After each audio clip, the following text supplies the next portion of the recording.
August যখন বিজয় উল্লাসে ব্যস্ত পুরো দেশ, সেদিন দ্বিতীয় জীবন ফিরে পান মাসুদ মিয়া। ওই দিনগুলি আসলে কোনোদিন কেউ ভুলতে পারবে না আমার সাথে কি হয়েছে।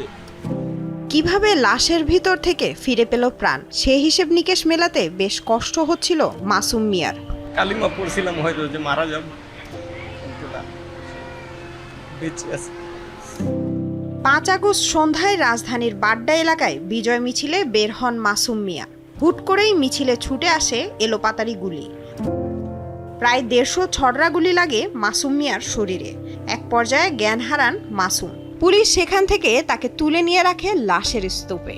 যে ওনাদের যে বুট শু এগুলি দিয়ে লাত্তি দিতেছিল, দিয়ে যেগুলি দেখতেছে না লড়াচড়া করতেছে না, ভাবছে মারা গেছে, ডেড বডি টাইনে নিয়েছে। তো আমারও এখানে লাগে, তখন আমার জ্ঞান ফিরেই দেখি যে 4 জনের মাথায় শর্টগান ঠেকায় রাখছে পুলিশ।